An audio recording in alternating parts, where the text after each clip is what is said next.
Does this thing work? This is the Peak Boredom Podcast. 3, 2, 1.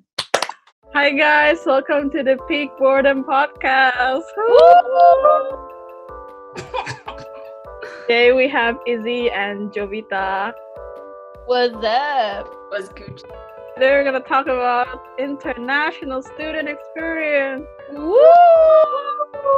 It's just because we are all some form of international students, and I think this is a very important topic, especially what's happening right now with COVID and how we're all online and we don't know what's gonna happen. First, we should probably preface. So, I'm Indonesian, but I am currently in the UK. And Joe, where are you at? Where are you from? I'm from Indonesia as well, currently in California, NorCal. I am Brazilian. I think I'm the only one that's not Indonesian here, but Sorry. it's all good. I'm Brazilian, and I also live in NorCal. So I'm also Indonesian. Sorry for this. It's so unproportionate. It's okay. And I currently study in Canada, Toronto. So our time zone is the same with New York, just to see our different time zones right now. Oh, nice. That's light. That's light. It's sunset. And I think it's interesting how we are international students, but most of our experience are quite the same. Mm-hmm. That's true. So let's start with when we first moved. What was your experience like moving to a different continent, essentially? Yeah. I feel like, so I lived in the US when I was little from 2 to 10, and then I moved back to Brazil. And when I was in high school and I was 16, I was like, I want to go back. So when I came back to something familiar. Like, it wasn't too I've never experienced this before. But I lived in a different part. So I grew up in Florida, and when I moved back in Pennsylvania. And it's like the country, farm, yeehaw, American. And that was definitely a culture shock, not language-wise, but the culture of hunting and fishing, growing crops, and not having a mall close by, all these things. So at 16, and by yourself, without your parents or anyone that you're familiar with, living in this new house that they're your parents, but not your parents, Yeah. It can be weird, but I had a good experience. I had a pretty good experience, and it definitely made me grow up faster at 16. So yeah. What about you, It's Joe? crazy. So I went from Jakarta. If you guys don't know, Jakarta is the capital of Indonesia. Towering towers, really tall, very city-like, And then I moved to Texas. I've never been in Texas before. Every time I visited, it would either be New York or LA. It's city places, So never been to Texas. Here I was coming in, and I'm ooh. I walk out and I'm like, that's it. Yep. Okay. So it was very different because, I went from the urban jungle to just flatlands and people hunting and taxidermy and all these things that I'm not used to. But, just being there has definitely humbled me. Oh. It humbled me because I went from hustle culture to let's walk outside and watch the sunset, I've definitely learned how to grow up because in Jakarta it was very much work, but being in Texas, I'm I get to be 16 and I get to grow up in a very different place from what I'm used to, but it was definitely a good slowing down of life, Yeah. You know what's weird? I actually have the same experience with the UK because I think people glamorize life in the UK so much. They're oh, Big Ben, Queen, really posh area. Everything is upper class. And then I arrived in Manchester, right? The thing is, Manchester's in the north of the UK. And the northern, so if you watch Game of Thrones, the Stark family, it's a good accent comparison. The Stark family have a more generic, northern British accent.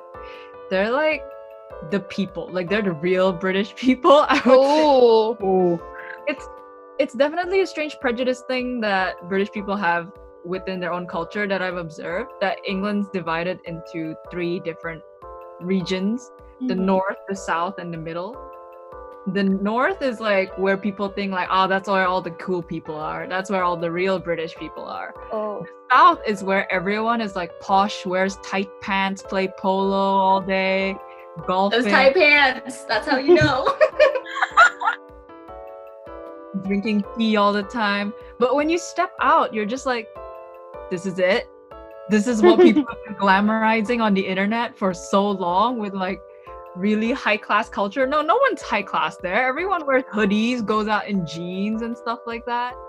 That's so interesting because I sort of have like that like mentality of the UK and like British people. They're like pinkies up and like ho ho ho, like oh. No one's like, I mean, some. Yes. The people imagine London is like that. Yeah. So if you grow up in Jakarta where it's metropolitan skyscrapers, and you get used to Singapore as well where it's all skyscrapers, highly modern and stuff like that. My friend was so disappointed coming to the UK for her medical school interview because she was like, this is it? All the buildings are so short. Like, Yes. They go wide rather than up. No, they're just older. It's an interesting comparison because I've been to the US before. So I did a summer program in UC Berkeley. So that Ooh. San Francisco. Work. And it's so different from what I thought it would be. The Berkeley. weather. Why? What are your guys' thoughts on San Fran? Well, we have Carl the Fog, which is great. We Yes. love Carl. But oh my gosh, like when you talk about Berkeley, like Berkeley in general as a city. When so you say sad. when you say Berkeley, I'm like all the students like going crazy every Depressed, single night. not Depressed. happy. No, everything is overpriced. A slice Oh. of pizza is like $5, and I'm like, you don't need to be this pricey. The homeless not everywhere. It's a vibe. It's funny because like when you live in an area, right, and people talk about another area in your area, Yeah. you have a different idea versus like when you're at home and you're Definitely, yeah. very different. It definitely takes a while for you to like get with it, Mm-hmm. Scared me. So I was in a summer program, so there were so many international and like American students as well. One night we were all like hanging out and we heard something explode. Yeah, sounds like Berkeley.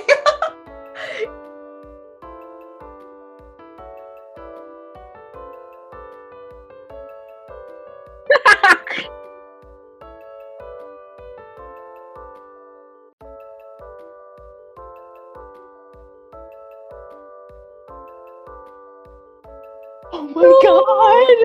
Poor owl! Only in America. That is nowhere near. That story could have gone anywhere, and Yeah. it went there. Like, whoa!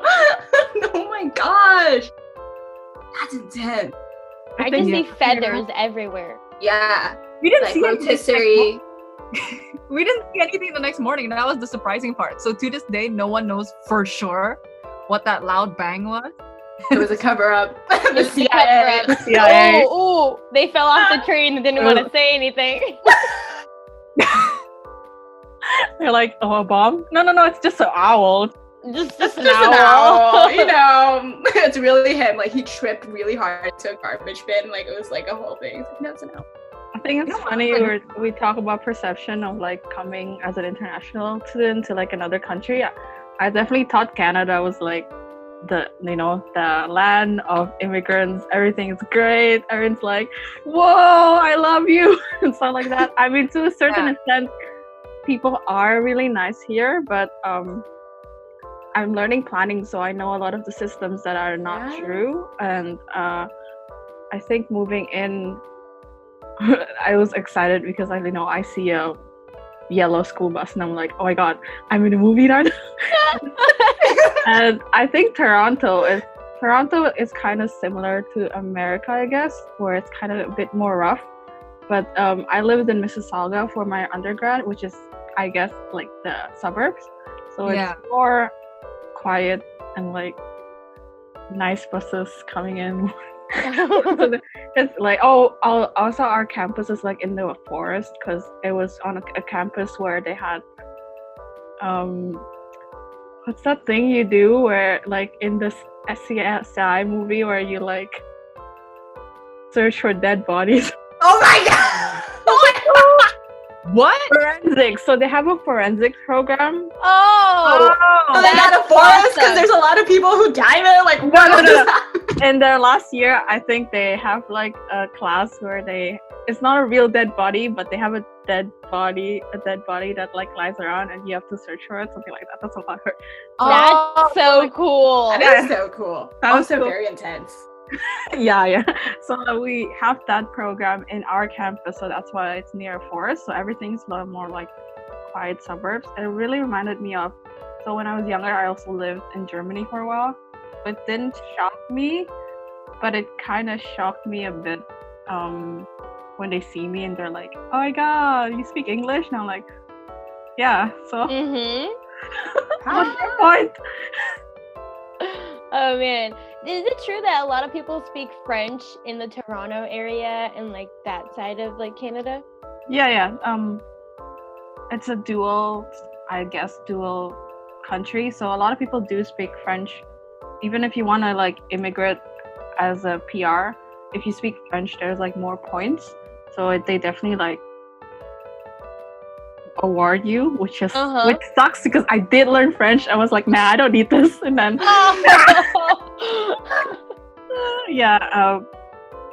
think the culture shock came more to there is a lot of Asian and like minorities in here, but not as much as Vancouver. So you do see a lot of more the settler colonialism people here. Definitely, I also learned a lot of the Canadian history about the Indigenous people that I never heard of. That really shocked me. Very sad. To say the least. Coming in a home, like I was flying alone because it is quite hard. We didn't have much money, so I was like, yeah, no, I'll just fly alone. And I was kind of lonely, especially seeing all like the parents come in. Yeah. Like, here's the bag of chips I bought for you for the last time. And I'm just like, okay. But it was an interesting experience. Dude, that is so real. Like, I remember graduating high school and like my parents couldn't make it and like, you know, everyone else couldn't make it except for my sister, and just like being surrounded by everyone and their families, and I'm just like it was a moment I still need to like talk about in therapy, but like, it's crazy being an international student because there's just so much that goes with it, you know? I remember like the first week, like the first couple of days, because my parents came with me and they dropped me off. And when my mom was already back in Brazil, so while I was in Pennsylvania, my dad was here in San Francisco and my mom and sister were back in Brazil. So our whole family was like in different places. I called my mom and I was like, I don't like it here. Like, I don't know anyone. I want to go back home. Like, take me back home. And she was like, no, like, we spent too much money. Like, I cannot just like let everything go and have your way. Like, getting that no was so hard, but at the same time, it was like, I needed that tough love, you know? Yeah. After we were done talking, she would cry like on her end and I would cry. Yeah. She wouldn't show me that she cried, you know? Like years later, she was like, yeah, I'm gonna shed it. Whatever. But it was fine, whatever. But that's definitely my mom. I'm like, yeah, I'm fine, cries. Yeah, my mom cries.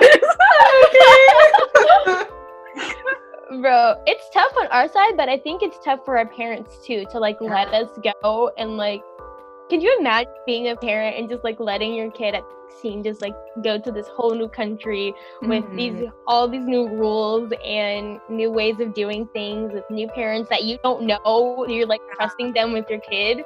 Like it's crazy that we get to do this. Yeah, honestly, it takes a lot of faith. How long did you guys feel homesick for though? Because I know it's different for everyone, but I felt pretty homesick quite early on. And I met a bunch of other Indonesian, like people who were doing master's degree and PhDs. And I told them, I'm really homesick and I don't know how to feel about that. And they said, basically, have you been away from home without your parents for more than 3 months? And I said, no. And they're like, that's your problem. So 3 months was your cutoff. 3 months was, after 3 months, you start to get used to the feeling of not being home, and like the homesickness starts to fade away. That's what they say. It's that independence from your family. Because I have been on trips without my family, but they were always like, shadowing me and my friends. Shadow. Yeah, parents. They're Wait, just there in case you need it. so before your master's, did you did you move abroad before this? Or is this like the first time? Because I grew up in Indonesia, and then I did my undergrad in the UK. So I was in my master for 3 years. And then I was going to go for a master's in Toronto, but I got rejected. Fun fact, Like, we both got rejected from the same school. Yeah, we got rejected from the same faculty. And I was on the school. Yeah. oh my gosh. So the faculty that I wanted to apply for, their program started in May. So I took a half year off to go to Taiwan and learn Mandarin. Yeah. Eat a lot. Why not? Why not? My parents were like, so you've got to learn Mandarin because why not? It's a useful language. Taiwan or China? And I'm just like, Taiwan. Please. Taiwan. They got all the snacks. They got all the foods. Also, they have a lot of international people. So even if you get stuck, they are capable of switching languages and like giving you a bit of like words here and there. Well, I've been to China before. They don't, to my knowledge, not a lot of them speak English. So I have this anxiety of being stuck in line and they say something and I don't know how to respond and he doesn't know how to respond and we're just there like staring at each other like, yeah, we're stuck. Yeah. I've never been to a country where I don't speak the language, which is I guess when I was younger, I have in Germany. My mom couldn't speak German actually, but it's just because my dad went to masters, so it's just me and my mom most of the time. My mom would go to the store and she would literally just point at stuff and be like, so like quiet handling, and my dad's like, you can't do that here. But like most of the time it was just me and my mom. My mom was just figuring out, so I kind of saw my mom doing it. So Canada, I can speak English, but sometimes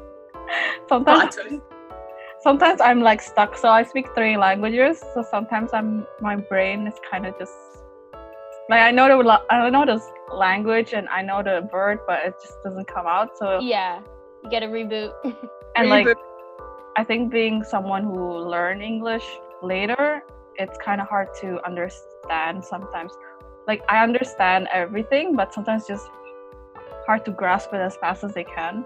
Yeah, it's just a different culture, and sometimes it disheartens me because like, okay, I acknowledge that I need more help, but sometimes these people don't understand that like this is my first draft. Why are you angry at me for making the mistakes? I wouldn't book an appointment with you if I think I'm good enough. But I think that understanding of like we're trying to. It's like when you land somewhere, your responsibility is to listen and like understand what's happening. Yeah. And a lot of people don't understand how hard that is, even though it's like, oh yeah. But like changing a bit of your manners and with different people and how you write. Like how I write in Canada is not how I write when I was in like Germany when we learned English differently. And I think that's something that people forget that we struggle with. At least I do, because I suck. We all struggle with something. Yeah, we're all trying to figure it out. We're all trying to figure it out. Yeah. Dude, that's so real. Because I feel like, because you guys know code switching, right? Where you like change your manners into like certain people. Yeah. So I think that's like an aspect of that too, right? Where it's like when you're talking about something more formal, like writing a paper, like culture takes into culture is a part of everything.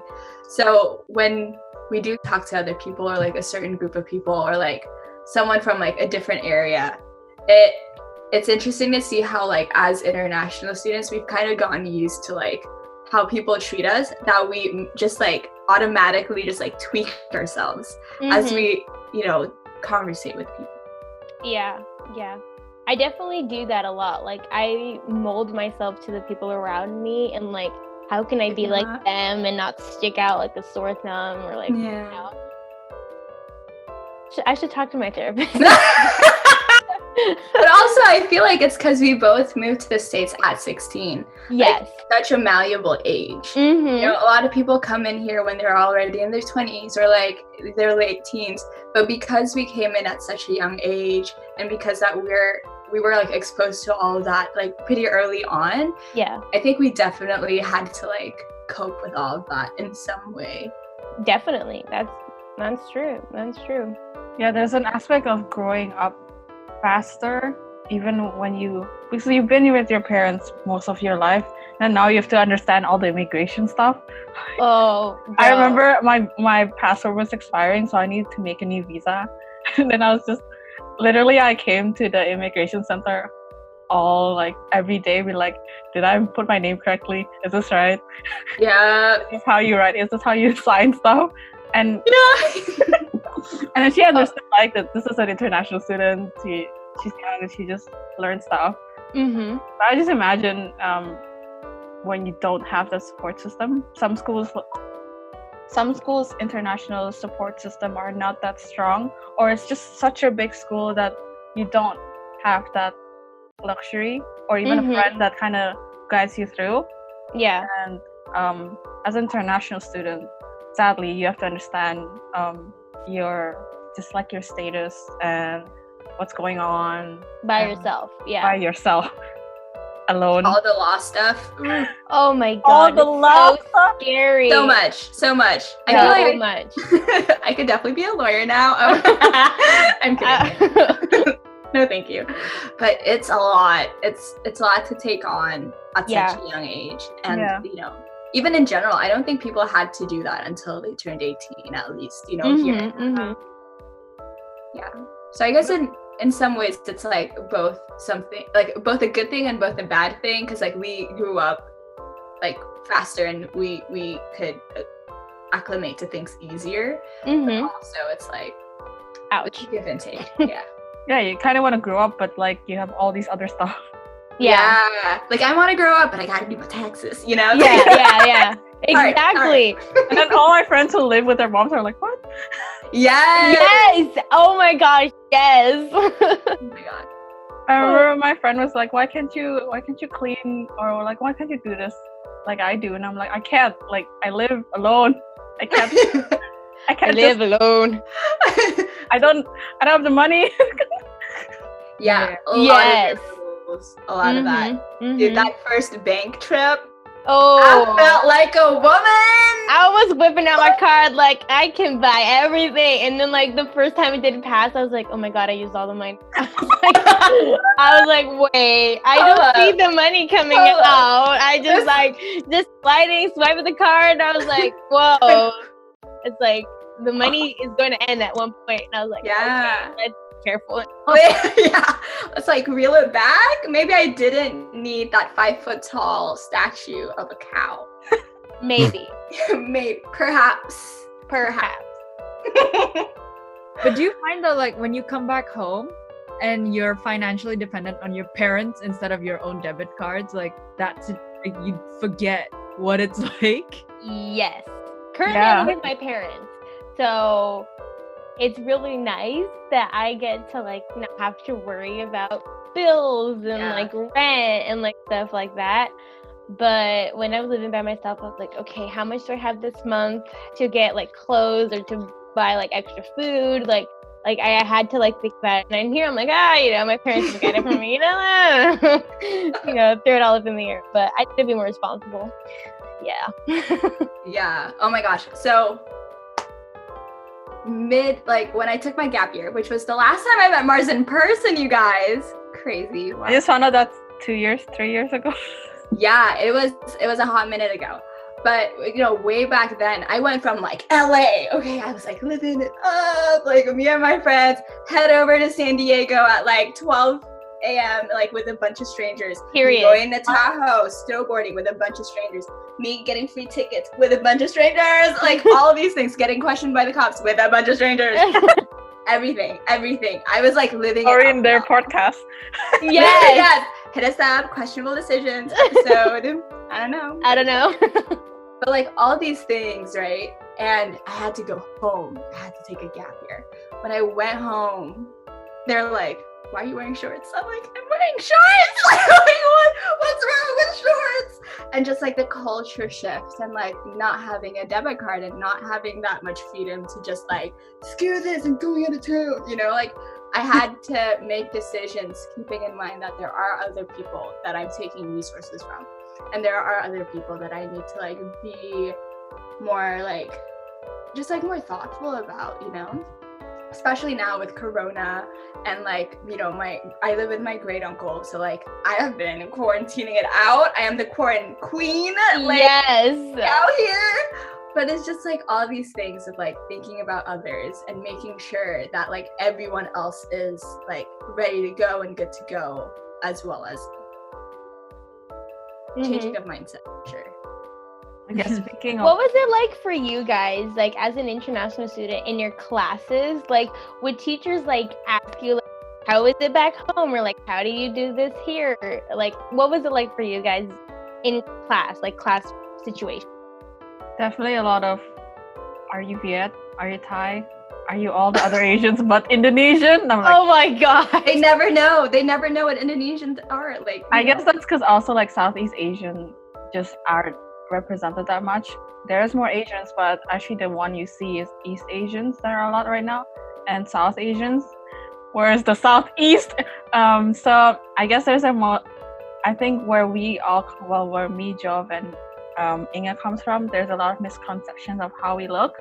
So a lot of where is your country? And especially for Indonesia, do you live in Bali? Is Bali in Indonesia? Yeah, my friend once lied to her friend that Jakarta is a jungle and they ride an elephant to school. Bro, I wish that was it, bro. Can you imagine And how then cool we I would think be? that she didn't tell him until like the end of the school year, and she's like, by the way, Jakarta's a metropolitan. Bro, I did that in Pennsylvania. People were like, "Oh my gosh, like you came from Brazil? Like, how was it?" And I was like, I would swing on vines naked and barefoot, and I would just jump on trees like Tarzan and scream out of my lungs and just like go to school like that, like a little like cloth covering my boobs. Like I would like tell them all like crazy stories, and everyone would believe me. I'm like, you don't know that there's like cities in the whole country of Brazil? Like it's not only jungle, you guys. Like in Brazil movies, is a big place. Like people only Yeah. show the jungles, the Amazon, the jungle, the Amazon, whatever. And then Me a lot of like, do you get this? Do you get that? And I'm like, yeah, we have a TV. Like, exactly Yeah. that too. Like people are just like asking, like, "Oh, you saw this when you were a kid?" I'm like, yeah, I had cable. surprise. how has COVID changed the way we do classes now? Oops, I killed the mood. Oh, it's okay. It's okay. Hard pivot. Let me and Mar start first, because let Yes. you guys think about your answers, because Please, you guys got the please. complex one. Future Mars, please edit this out. Definitely for me, it was kind of rough because we were ending our first year of masters almost. Like we had like 1 month left. And then it's kind of funny but kind of sad. We were in our first class on Monday, and the professor's like, "I'm surprised we're still here." And then we were like, "Why?" He's Hold like, up. because Corona, and I don't know why there isn't an emergency state right now, because the way it's infecting people, especially in Toronto. So I think February the border was still open between, and Toronto is really near New York, so our infection was really high, we were Ontario was one of the highest in Canada. But so I was like, oh. And then the class went quiet. And then he's like, oh, I bet you'll get an email on Friday that we have to go online and quarantine ourselves. And you're like, you're serious? Oh, you're serious? So we're like, because we all see like universities not treating it well in Canada, especially. There's this instance where in another university, they actually called the cops on someone who had corona. And then we were like, what is happening? And the more we go in the week, Friday morning we got the email that says you should stay home. The university is closing. If you're so we were a professional program, so it's easier to close us if we're only 30 people, fine. But there's also research students and all that were told that you have like 1 week to clean everything and take everything remote. So Wow, That's a lot of lab stuff. yeah.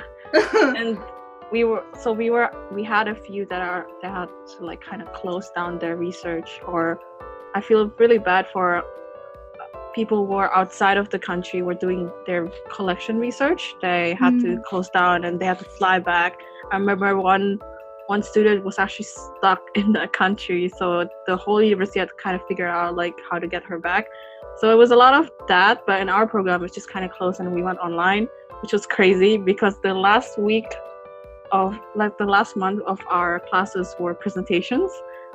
So all the presentation went online. I remember I was doing a presentation and my internet crashed because it was just it's not just me home, right? Because all my roommates work, so they also had to go and work at home.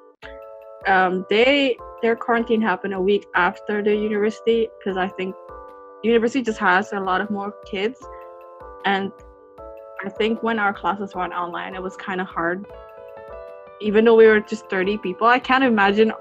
I know one of my profs taught like 300 people. I just can't imagine how she's dealing with that, because I remember she also taught our class and she's like, yeah, we're trying to figure out, because we don't want to penalize people who can't come because the internet is not always reliable, and it would be evil to kind of not. I remember I was even TAing stuff and I was like asking the prof, should we give them penalties for submitting late, because this is such a weird time to be evil. Not evil. yeah. To just kind of work. I remember I was worried about my parents too, because this is what it felt like living in another country. Don't know how your family is, and I think the first somebody like I knew or close to my family got hit by corona, and it got really weird. We had a town hall, I remember, and everyone was kind of just tired because we were also really tight-knit as a group. We were only 30 people and everyone's nice, and this is the first cohort that's really diverse, a lot of females. So we did depend on each other really well, but we can't do that because we're all quarantined, and it's hard to work with each other with internet that isn't reliable. And I think that was a really hard transition. It was definitely harder for undergrads because my friends, especially that are graduating, kind of just lost their whole month. I remember my friend was doing a cool class with VR, and he told me that I'd ask him, so what did you do? Like the VR, you need to have the goggles. He's like, yeah, my prof just kind of let us submit stuff just because, just because you're done. And a lot of my prof did that too. Like, if you can't submit stuff, it's fine. You have enough stuff that you submitted for the year. And a lot of that changes kind of just happened. Yeah, for a bit different because the UK, everyone admits this, the UK was very slow in responding to the coronavirus. So the government was slow, but the universities knew beforehand. So this is really weird, but okay. So I went to London, and at that time, London hasn't really spiked in cases yet. my sister lives in London, right? So I visited her. I came back, got some professor insight on it, like, what do you think about the situation? The thing is, right, being surrounded by biologists, my whole life accumulates to this kind of situation. So they say, like, I know this sounds like really offensive to some people, but they were saying like, this is a really exciting time for scientists. No, yeah, for sure. Definitely. That's real, yeah. This is a time for us to like test everything that we've been doing since the last pandemic, which is, well, there's always a pandemic happening. We're just not aware of it. So how fast can we develop a vaccine? How fast can we go through research? How fast can we scan the genomes and stuff like that? My university closed down before the government announced the lockdown, but they didn't kick any of the students off campus like I heard America did. They actually had Harvard. Yeah, they actually had the opposite response, which was that we are going to stay open because we know there's a lot of international students here. So we cannot, and also they paid us, so we cannot legally and obligate, like, based on our obligations as a university, we cannot close down and kick all these students out. So they stayed open. They worked on what they call a skeleton crew, which means only essential people go to work. The rest of them work from home remotely. I feel bad, same like what Mar said with research students, because I know, so my school is divided into 3 campuses. The one I go to is on a farm. And so, fun. Yeah, it is. You get like farmers markets and fresh produce. It's amazing. Oh, nice. But there's chickens as well. But like the point is, like, they had to, a lot of the students who were studying agriculture and stuff like that, they spent the Christmas break growing their dissertation material. And the university told them, whatever you don't have, you just have to shut everything down. You have to give up everything. Like, no labs allowed, even though labs are technically safer than us being back home in like the dorms and stuff. No labs. All research projects are shut down, even PhD students. Everyone goes home. Classes transferred online. And yeah, I just miss being in the lab. Oh my gosh, don't even get me started with labs, bro. I miss my lab. So, okay, it's different because I'm a design student, and by lab, I mean prototyping lab. We miss it. But, so I go to UC Davis, which is like, a big agriculture school. Like we're big for ag stuff, vet stuff, big research school. So when the corona thing started hitting hard, you guys, there was a cruise. Okay, this is how it went down with like NorCal. There was a cruise that came in. Izzy, feel free to chime in too. But there was like a cruise that came in, and like they just went through all the places, and somebody there got corona, and so it infected like a lot of the people in the cruise. And when they, got to dock, everyone went home to their respective places, and that's how stuff got real. So, when things started hitting with Davis specifically, it was very timely because it was coming into the end of the quarter for winter quarter. So we were like all just like in the lab making things. I was building a chair that we like spent all quarter the last 5 weeks of the quarter just like designing and laser cutting and putting it all together, like our first chair. And it's like by the end of it, we didn't even get to see everybody else's chairs, and we just like took a picture, turn it in, boom, boom, boom, and that was it. And that was when everything shifted. So we all went from like in person all the way back to online. And within those like 2 weeks that we had off between the quarter, or like a week or so between the quarter, there's this new class that came out for design students called Design for Quarantine. I was a part of it. It was so much fun. We like made games for Zoom, and like we all we did was make games and like tested games and played games for people to play via Zoom and like all these things. But it was just such a big shift of like, because I used to commute, and going to Davis, going back here, and like all of that, to now just being able to like wake up 5 minutes before class and just like beep, beep, beep. It was definitely a positive experience for me because I realized how much time I would spend in the traveling part between Davis, and now I get to take on a lot more things that I'm passionate about and like actually have more of like the regular, school experience that a lot of people who live in Davis do have. So life wasn't that hard after, like in quarantine. I'm like, yes, but I do miss school, and I miss the lab, and I miss laser cutting and 3D printing and like all those things. I was definitely the opposite of Joe. I was so sad. Like, I thrive with being social and with talking with people. And I remember, so I took all of my studio classes. So my major is graphic design and animation, and I do it at my community college. So it's a lot smaller than Joe's school because hers like a big university. But I took all my studio classes last year, and I don't know, like something was just telling me like, take all your studio classes this semester, like take no like lecture classes, no, just take all your studio classes. So I took all of my studio classes, and this semester I was like, okay, let's do the lecture classes. But one of my classes was graphic design, like in the lab, in the computer lab. And I remember, so my school isn't quarterly system like Joe's is, it's semester. So you have the fall semester, the spring semester, and the summer. So the spring semester was halfway in, and the whole corona thing started talking, and like my teacher was like, like it's like this whole like speculation thing. And I remember we would have to like clean our computers like before and after, and like my teacher like made us handkerchiefs so we could open the door without like, using our hands. It was like the cutest thing. And I remember it was like this whole like, is it going to affect us? Is it not? Like, should we be scared? Like this whole like, what if? And then I remember this petition went out to close the school for 2 weeks, and sign a petition to be like, oh my gosh, like go here. They can't make us go. Like, I don't want to get sick, yada, yada, yada.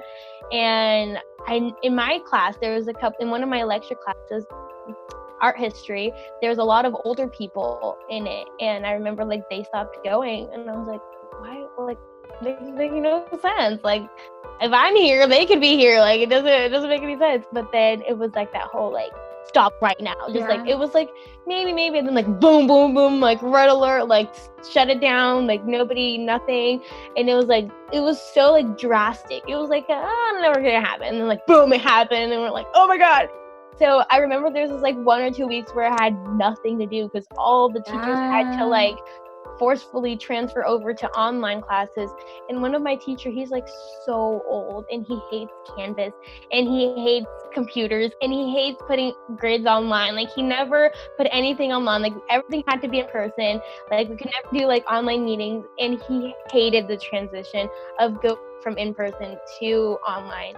So it was that whole like getting used to it, like the first 2 weeks, and then finishing the semester felt easier, but it's like I wanted to put the work in and like learn, and I feel like we were deprived of that. Not only us, like college level, master level students, like I babysit a lot, and a lot of these like second graders, kindergartens, like they don't know how to read because their moms and dads still have to go to work or still have to do something. They don't have time to be their teachers, and like there's like this 45-minute Zoom call, and like that's class when they were used to like 8 a.m. till 3 p.m. So I feel like it's something that's going to affect further generations. Like it just affects everyone in education in general. Like, I feel like these last couple of months we were just deprived of learning and of exceeding in that, because it's not the same online. And for little kids to like focus on a computer and to like do little crafts without having a teacher like teaching them, and it's crazy. I don't know how homeschool people do it, because it's hard being a teacher and a parent at the same time and having your like respect you in that regard. But for me, like school and social aspects, like I wanted to break the 6 feet apart rule so many times, and it's just hard, bro, because a lot of people live by themselves, and I'm like, I don't know how to do that. I really don't know. Like, a FaceTime call can only be so much, So yeah. It's impacted me like not in the best way. I definitely called more people. I mean, I called Inga so many times, but I called people who live alone.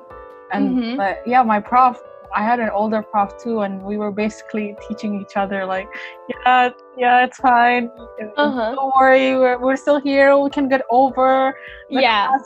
It's really fine. And then I have profs who have kids. I remember we were talking about our paper because I asked for a 101. I remember a kid coming and be like, "Ah!" Oh my gosh. Oh my gosh. Oh, no, just give me like 2 minutes. Oh, it's tough, bro. Yeah, I was like, oh, must be hard. Like, I mean, you're a prof and you need a rest, and you don't even know what's going on in the fall semester if it's online, and because our school says you have to do both just in case. So that's planning for 2 stuff. And I was like, how is school for your kids? And she's like, yeah, I know, Zoom call, and sometimes it works, sometimes it goes too fast. And, and my kids are just tired and I'm tired, and I'm like, oh no. And like sometimes my internet goes bad too, and then I go off the internet again, and I'm like, I'm back. Oh my god. Yeah, it's a whole thing. I'm not taking our time, but I need this time. And like I don't have to like learn like, well, I don't have like a big disability, but I just can't imagine people who are disabled and trying to learn from Zoom. It's already hard for me, and I'm kind of considered to be normal and can function whatever, but it's definitely tough to learn online for me because I need more help. My friends were there to check my grammar. My friends were there to be like, this is not the way to do it. And I think for masters especially, that's what you want, right? That you are in a smaller type of classes, or classes just smaller. It's small because you need that other perspective, but we couldn't really do that. I mean, now we have a chat, WhatsApp chat, but it's just not the same, you know? Like, no. And also like people who are doing classes with their parents, especially Asian parents, they don't really get it. No problem. They're just like, honey, do you want chicken? I definitely have some of my friends who are like, my mom doesn't get the online classes, so I have to all the time, or else you'll just hear everything. So there's a lot of people who also don't have workspaces. Yeah. I definitely was one of them. I have a smaller room, and my workspace is actually in the university. But when that was taken away from me, and you know, like waking up, you don't know if this is like, should I work? Should I sleep? Is this rest? Is this not rest? Yeah. And then I think a whole aspect that gets discounted is our status. I remember checking with the immigration, be like, is this okay? Like, we're not supposed to take all classes online. And I think that mental fear is kind of crazy because for masters, especially my masters, there's only 2 international students. So I can only lean onto one kid, other kid, and that other kid also panicking. Or I'm like, oh my god, this is going online? What are we gonna do? Is this like illegal? Like, check the website. Yeah. My university was very like forthcoming with us that international students would be fine, but they had to attend every single online lecture. That was how they kept attendance. But I already can't imagine what it's like not being in science, because like when you study biology to a certain extent, you can predict based on what happened in the past what will happen now. So a lot of the teachers were like, the universities has consulted a lot of their science professors, because the science professors also work in the field. A lot of the cutting edge research, like for example, the vaccines right now, one of the biggest research centers is Imperial College London.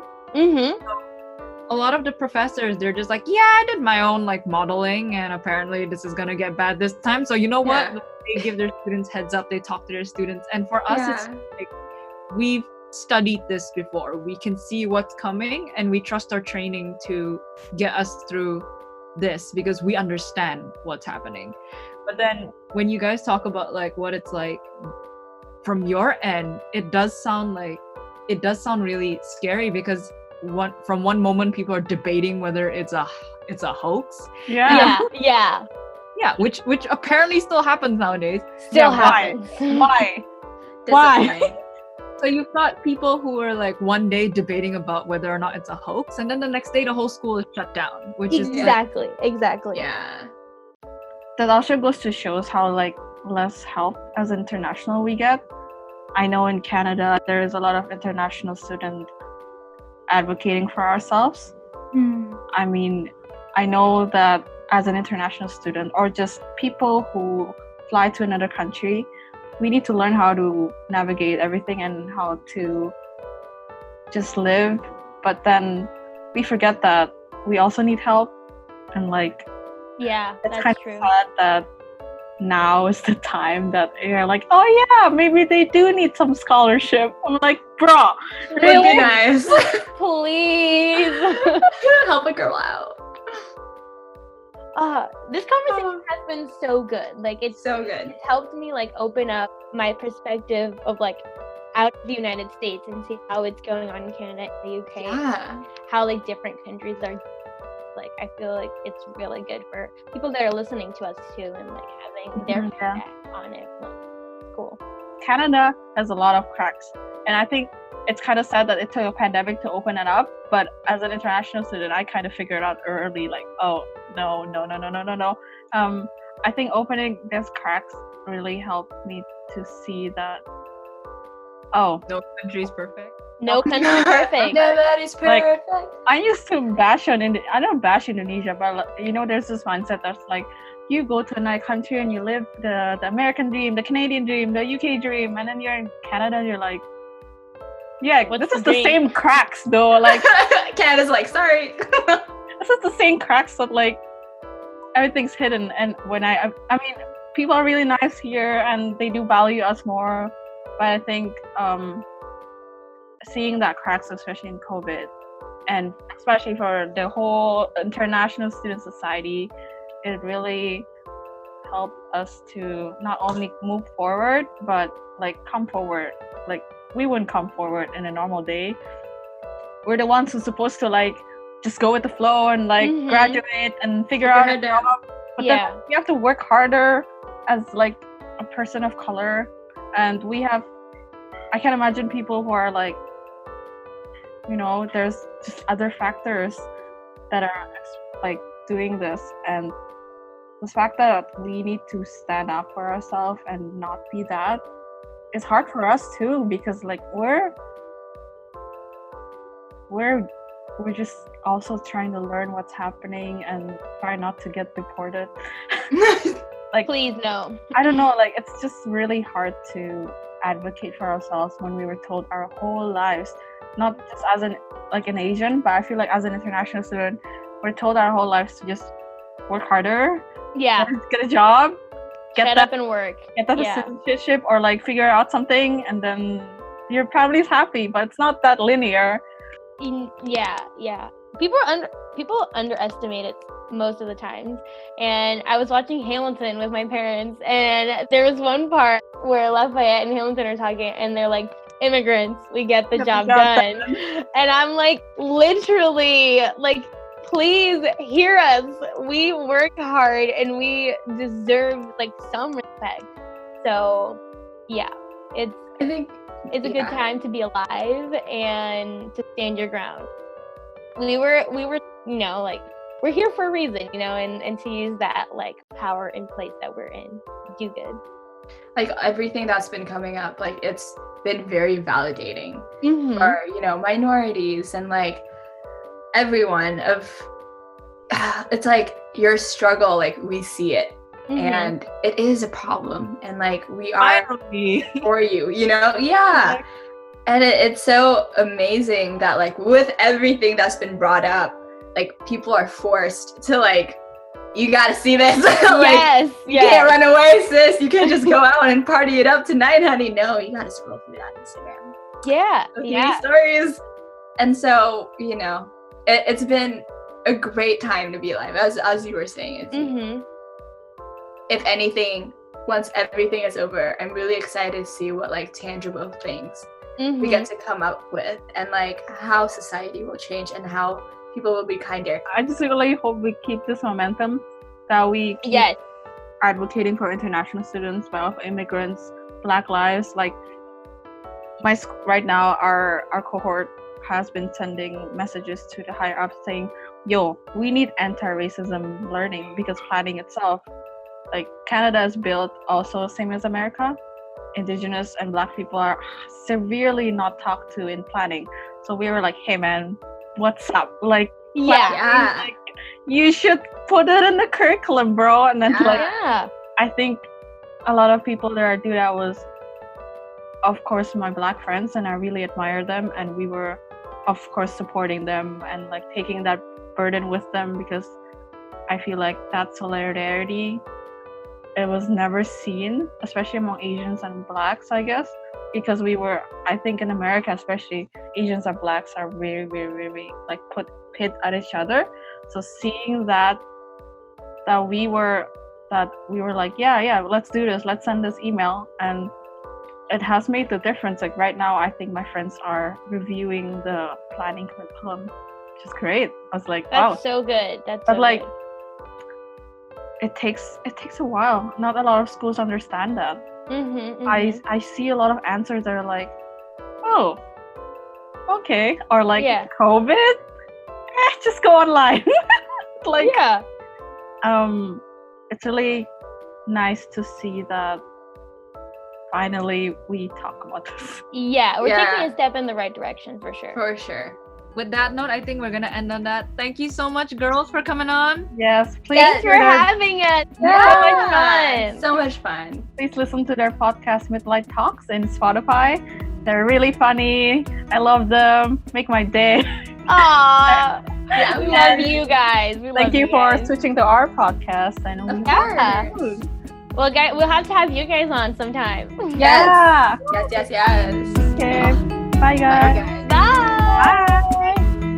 Hello, hi. Thank you for listening to the Peak Boredom Podcast. This is Mars and Inga signing off, and don't forget to tune in next week. Please. Bye.